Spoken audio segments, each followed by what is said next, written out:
কৃষ্ণ ভক্তি অভিধেয় সর্বশাস্ত্রে কয়, অতএব মুনিগণ করিয়াছে নিশ্চয়।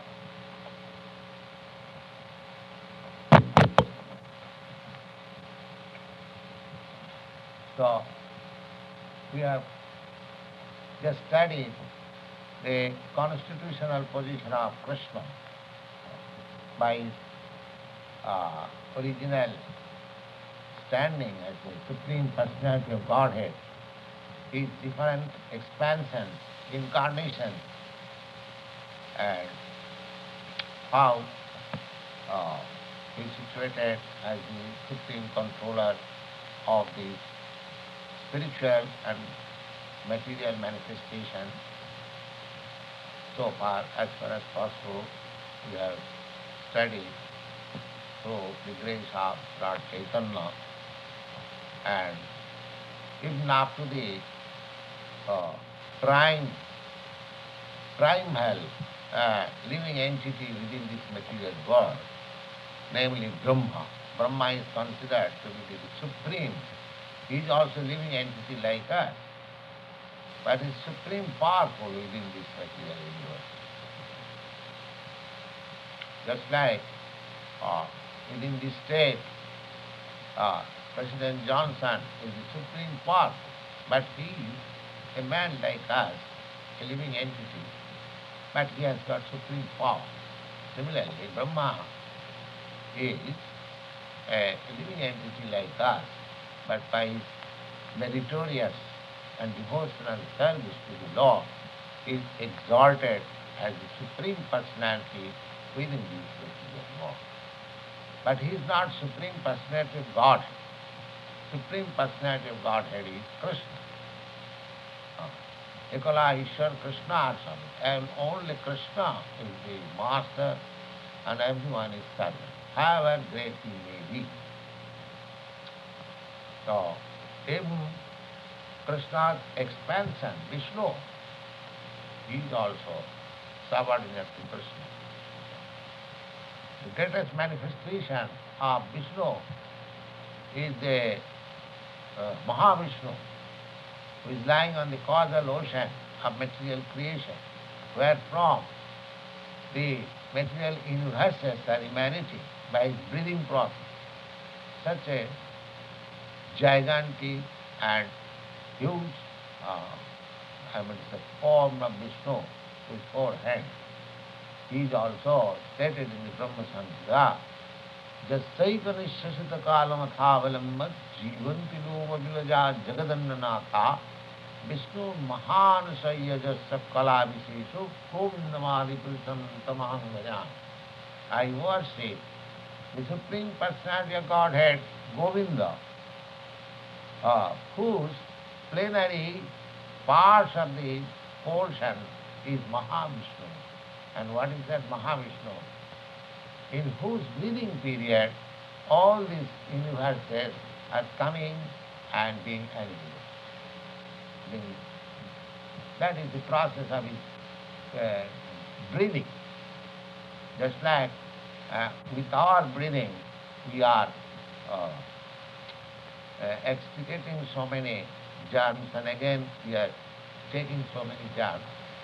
Similarly, the breathing period of Mahavishnu is he is exhaling so many universes and again inhaling so many universes.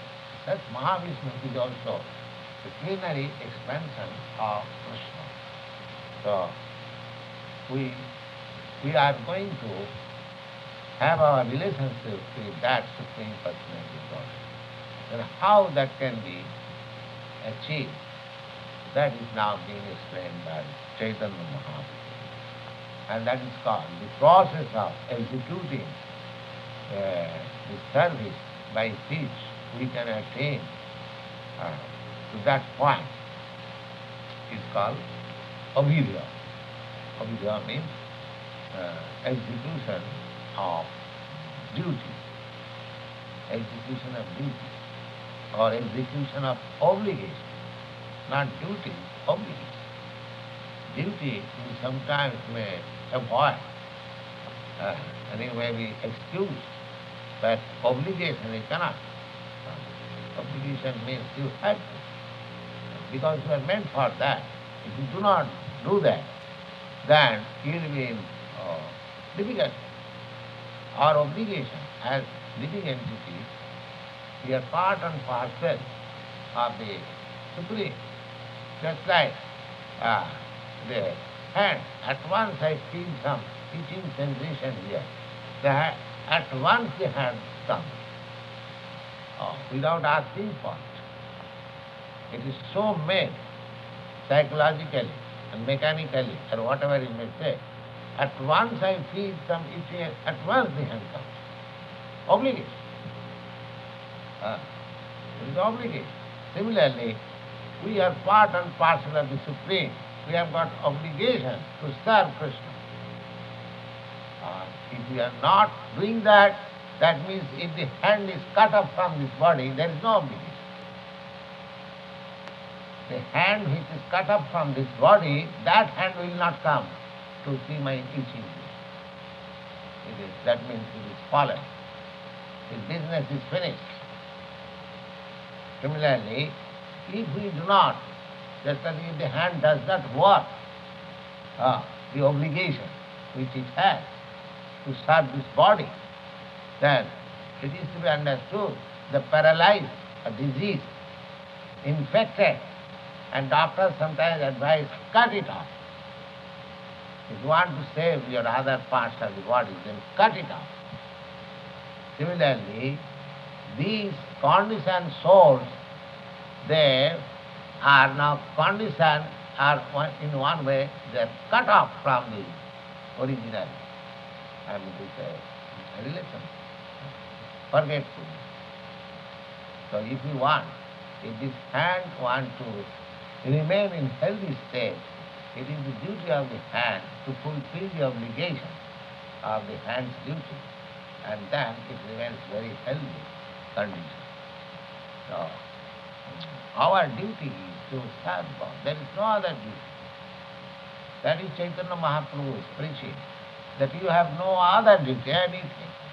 That is all false illusion.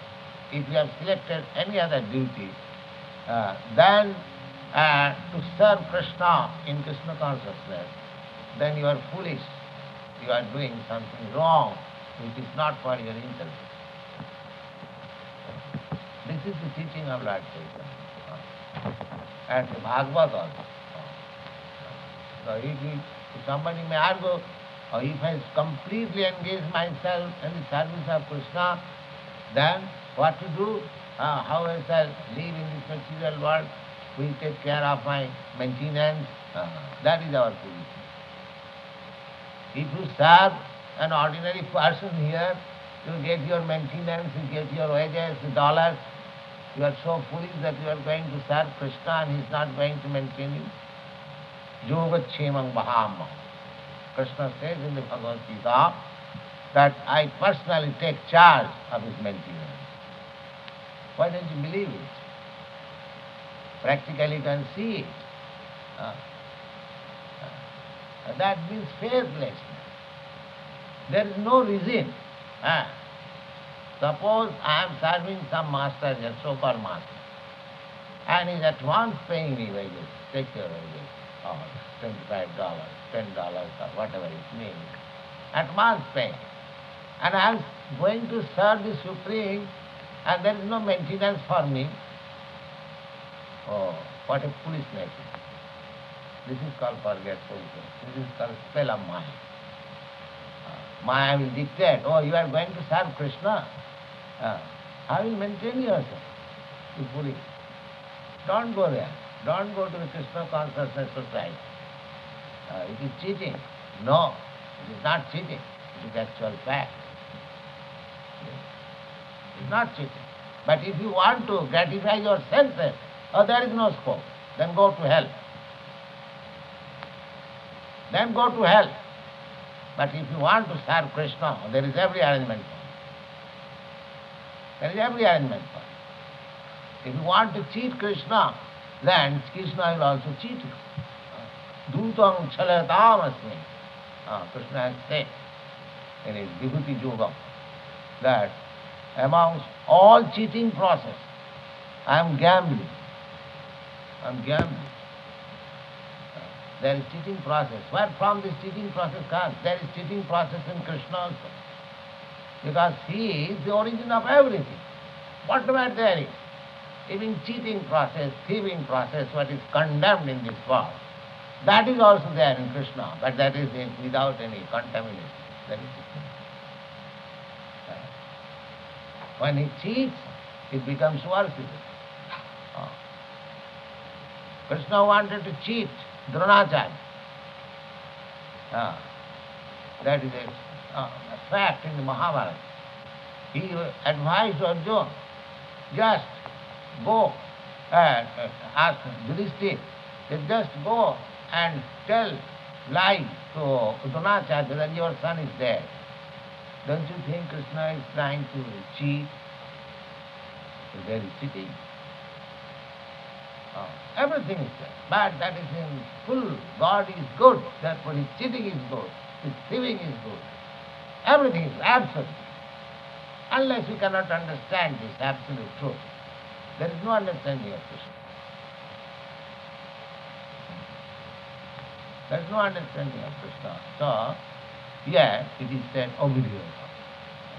How to make profit in that execution of devotional service, that is being taught. So, Suti Mata Prishta Dishati Bhagavat Aradhananga Vidhi Jata Matut Prani Stuti Rapi Tatha Bhakti Bhagini Puranatya Jiva Sahajani Bahasthita Gunika Atah Sattang Gyatang Murahara Bhavani Vataranam.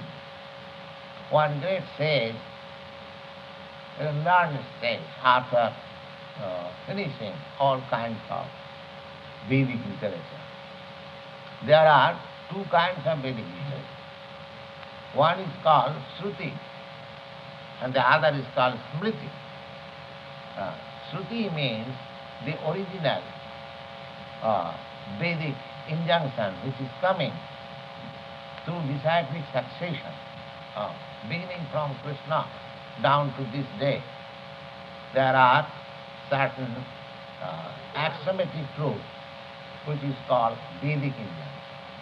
The axiomatic truth, as I have given you several times example, that cow dung is pure. Now your reason is, you say the Vedic injunction that if you touch stool of any animal, you have to take your bath, purify yourself. And Vedic injunction says cow dung is pure. This is contradiction.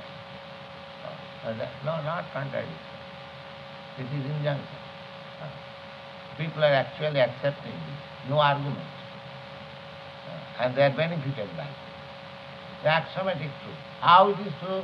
You may not have sufficient intelligence, but if you go deep into the matter, you will find it is all true. Yes, it is all right.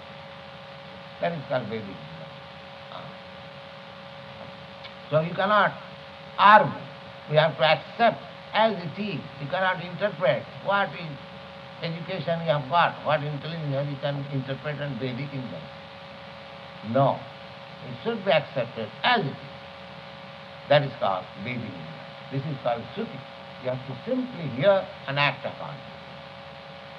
That is called Vedic injunction. And Shruti means if you are a learned scholar in the Vedic injunction, if you have heard from the bona fide source, and if you are convinced, then if you write something, that is Smriti. You cannot write nonsense. You have to write something which corroborates with the Vedic injunction. That is called Smriti. You cannot manufacture anything. You should always remember that I am a teeny brain here. So I have to receive knowledge from superior sources. Then whatever knowledge you have received, if you can expand that by your capacity, that is called Smriti. So there are different kinds of Vedic literature. One section is called Shruti, originally coming. Just like this Chaitanya Charitamrita. This is a book written by Krishnadas Kaviraj Goswami, a great devotee of Lord Chaitanya. It is called Smriti. Why? Everything written here is corroborating the Vedic teaching. There is nothing. Suggestion. I am a philosopher, I am a speculator. I think this will be like this. You see, in every step he is quoting from Vedic. Chaitanya Mahaprabhu is quoting. This is the topics between Sanatana Goswami. This is the Vedic way. Now, that sage, the great sage, he is giving his conclusion that Suti Mata Prishta Disati Bhagavad Aradhana Vidhi. I have inquired so many Vedic literature. Now I am in conclusion that worshipping the Supreme Lord, that is the intention only, nothing more. Nothing. The whole idea is, and that is confirmed by Bhagavad Gita also. Krishna says, and in the 15th chapter is one, Vedaishta sarvai ahameva vedyam. What is the purpose of Veda? The purpose of Veda is to understand Krishna, that's all. If you can understand to some extent Krishna, then your all Vedic study is finished. No more taking trouble. So we have to follow. Now here, this says that I have consulted all the Vedic prophets, all the Vedic literature, and I see that Bhagavad Aradhana, the only intention is that to worship the Supreme Lord. And similarly, in the Bhagavad Gita it is confirmed by the Lord. Vedishta sarvaya hamevita. By Vedic study means, one has to understand me. That's all. If you try to understand Krishna as far as possible through the reliable sources, through the bona fide sources, then your Vedic study is going on in Krishna consciousness.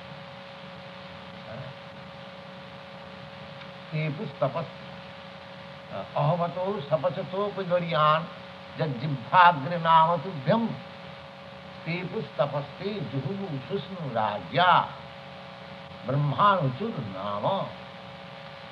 The Bhagavad says that ahavato sapachato pigariyan. There is classification of human society. The sapacha means those dog eaters. There are many animal eaters, but the dog eaters, they are condemned in the society, in the human society.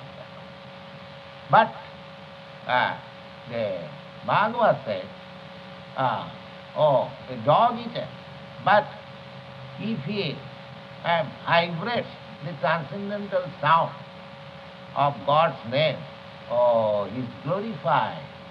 Never mind that he previously was a dog eating them. That doesn't matter. The Bhagavad confirms this. Ahavato sapachato pigariyan. Even the dog eater becomes glorified. How? Jajjibhagre namatubham, in whose tongue is chanting Hare Krishna. Never mind what is that.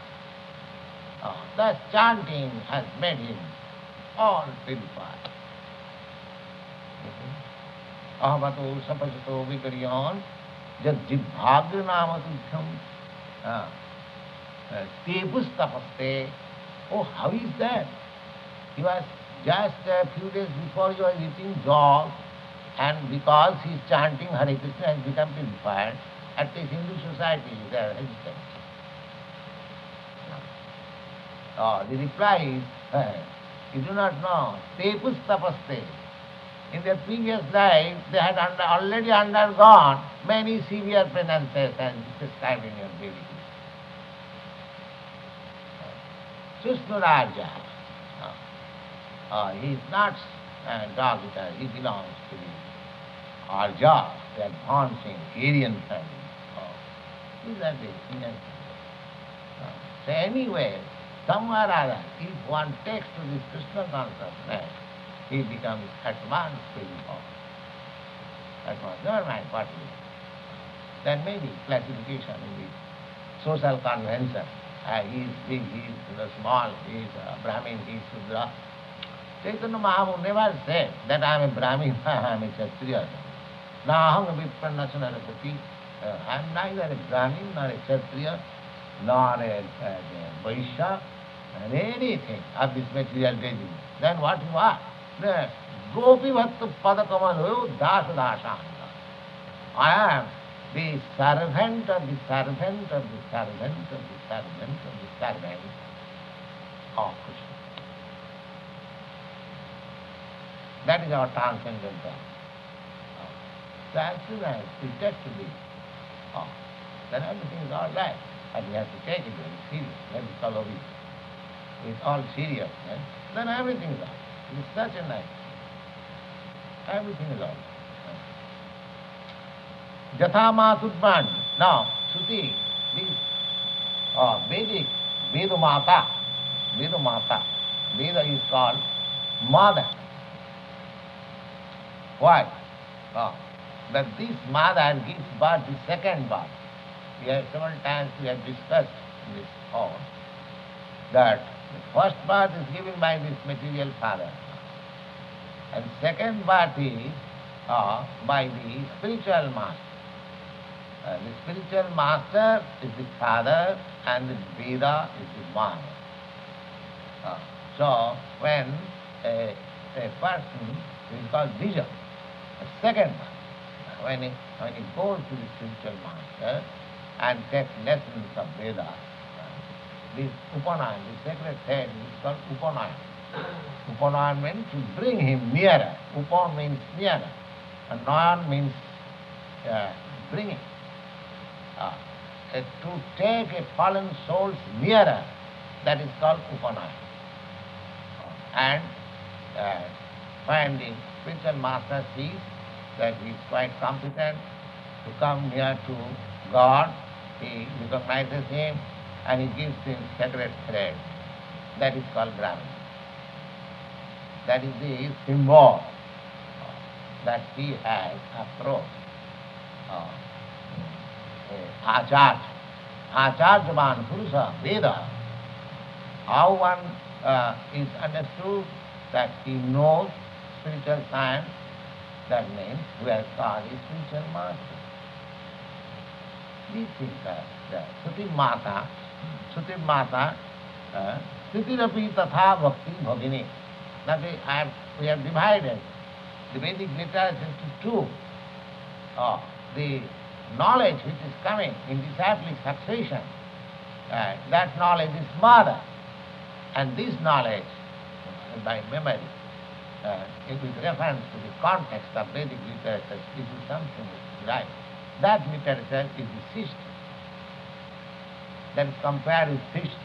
One is with the mother and the other is the sister. The Puranadna Jiva Sahaja Nivahasthita Dhunuga. So all these Puranas, they are called Smriti.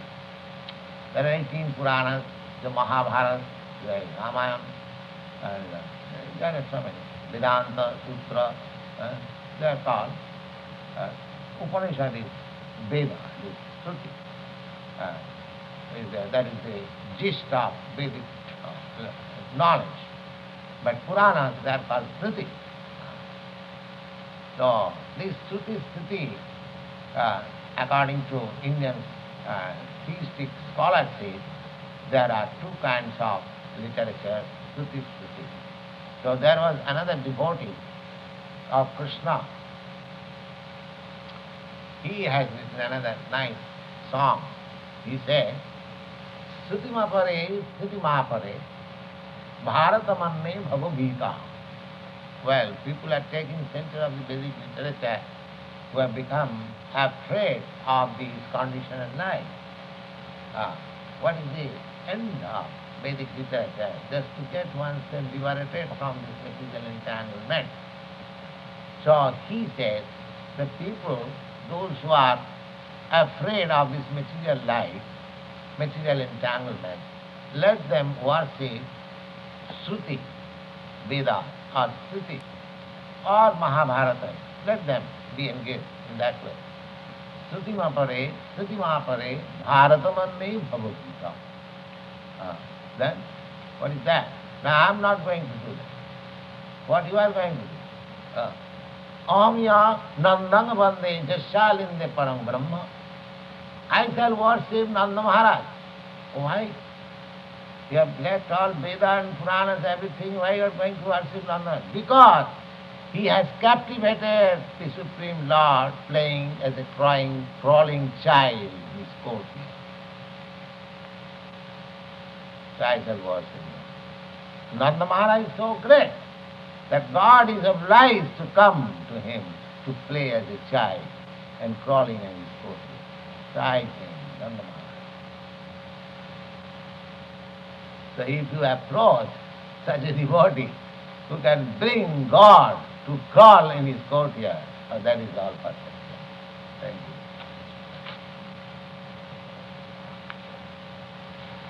Any questions?